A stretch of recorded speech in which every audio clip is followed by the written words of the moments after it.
खुलुमबाय लोगोफोर आसा खालामो बयबो मोजाङैनो दङ बड'लेण्ड इउनिभार्सिटि B.Ed एन्ट्रेन्सआ जोबनानै थांबाय नाथाय दायो जों बेनि मा कुइसन्स फैनाय एबा माबायदि सिलेबासखौ फल' खालामनाय एबा माबेनिफ्राय माबे लेभेलसिम सिलेबासखौ फल' खालामनाय जादों दा बेफोरखौ जोङो फुल डिटेल्सआव सावरायगोन इन्टारेस्टेडब्ला जोबजासिम भिडिअखौ नायलांबाय थानो थाखाय खावलायबाय गोबां केन्डिडेटआनो गोबां सोंथि खालामदों एबा गोबां गोनो गोथो जादों एबा गोबां आनसेटिसफाइड जादों दा बे एग्जामा जाहैबाय सिगांनि समफोराव सिलेबासा गुबुन जायोमोन नाथाय बेबारनि इयाराव गोबां डिफरेन्ट एबा निउ सिलेबासखौ नुनो मोनदों दा बेयाव गोबां केन्डिडेटआनो गोबां प्रब्लेम्स फेस खालामदों दा बेखौ जोङो नुनो मोनदों लोगोसेनो दा बेयाव मोननै टाइप्सनि जा कुइसन्स एबा सिलेबास दा बेखौ फल' खालामनाय नुनो मोनदों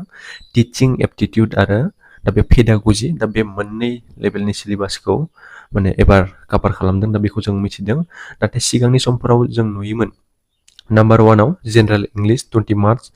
general knowledge 20 marks test of reasoning 20 marks numerical ability 20 marks teaching aptitude 20 marks दा बैफोर लेभेलखौ सिगांनि समफोराव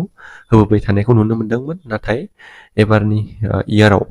गोबां डिफरेन्ट एबा आनएक्सपेक्टेडलि गोदान सिलेबास दायो जोङो बेबारनि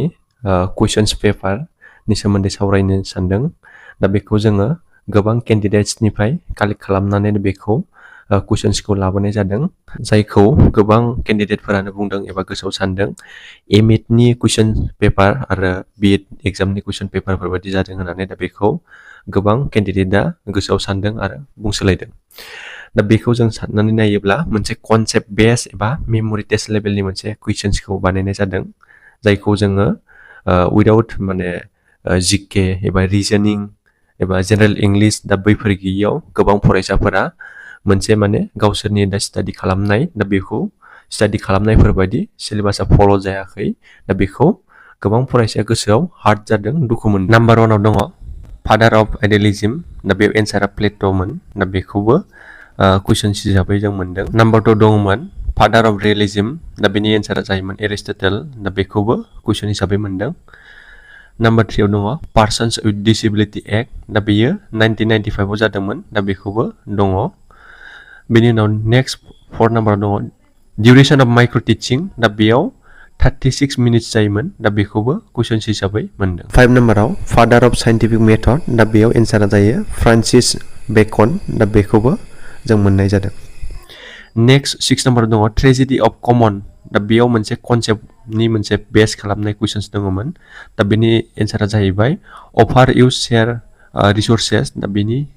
एन्सारा बे जायोमोन नाम्बार 7आव व्हाट इज इनक्लुसिभ स्कुल दा बेबो फैदोंमोन दा बेनि एन्सारा जाहैबाय जेनेरेलि दा डिसेबल्ड चिल्ड्रेन दा बै गासैखौबो इनक्लुड खालामनानै मोनसे इडुकेसन होननाय दा बे जाहैबाय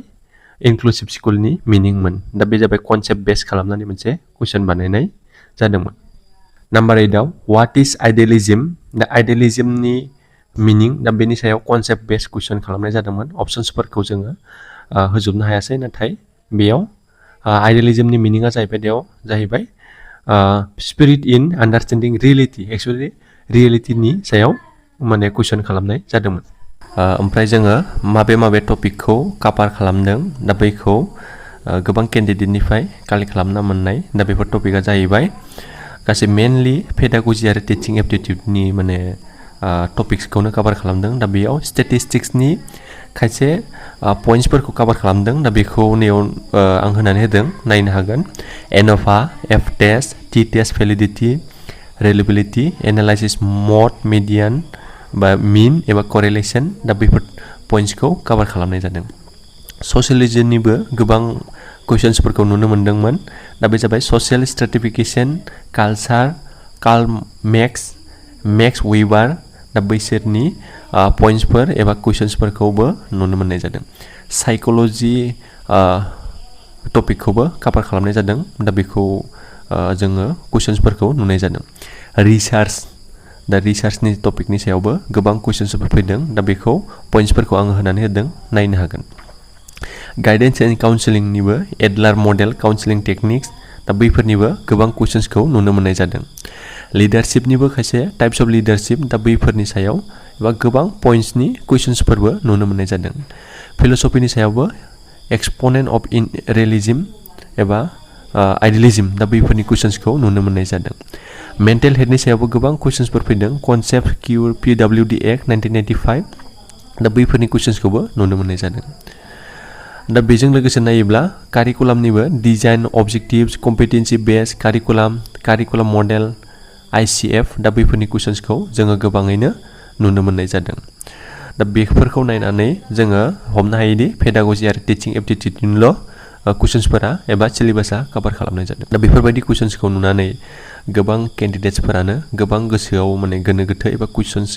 जाखांदोंदि एबा मोनसे अबजेक्सन्स होदोंदि माने जेबो नटिफिकेसन एबा नटिस होआलासेनो माने डाइरेक्टलि सिलेबास चेन्ज जादों होननानै गोबां केन्डिडेट्सफोरानो अबजेक्सन होदों। लोगोसेनो दा बेफोरबायदि मोनसे निउ सिलेबास होदोंब्ला दा बेनि मोनसे नटिसखौ नांगौमोन। दा बेखौ गोबां स्टुडेन्टसा अबजेक्सन होदों।